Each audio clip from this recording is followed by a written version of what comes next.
এজন্য বিবিদেরকে ভালোবাসবেন।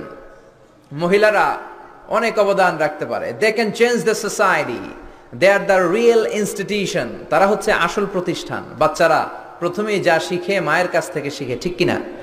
স্ত্রীকে ভালোবাসবেন, স্ত্রীর সাথে খুশ গল্প করবেন, ভালো মেজাজ দেখাবেন। বিশ্বনবী কোনোদিন বিবিদের সাথে খারাপ আচরণ করে নাই।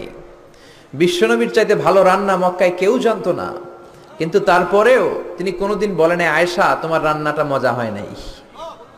বলতেন তোমার রান্না বড়ই মজা, বড়ই চমৎকার। সুবহানাল্লাহ।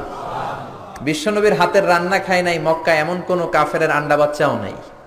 দাওয়াতি টার্গেট হিসেবে রান্না করে করে 5 জন 10 জন দাওয়াত করে খাওয়াইতেন, সবাই খেয়েছে। এত সুন্দর রান্না বিশ্বনবীর, তারপরেও কোনোদিন বলে নাই খাদিজা আজকে লবণ কম হয়েছে, খাদিজা ঝাল হয়েছে, খাদিজা মজা লাগে না, এগুলো বলেন নাই। এরকম স্বামী হতে পারবেন? পারবেন তো? একজন কইছে ইনশাআল্লাহ, বাকিরা কয় দেখি কি করা যায়। এগুলো করবেন না প্লিজ। আপনিই পারেন আপনার ফ্যামিলিটারে সুন্দর করতে, আপনিই পারেন আপনার ফ্যামিলিতে সবার মধ্যে একটা ফুরফুরে মেজাজ রাখতে, একটা চমৎকার ইসলামিক এনভায়রনমেন্ট আপনিই রাখতে পারেন।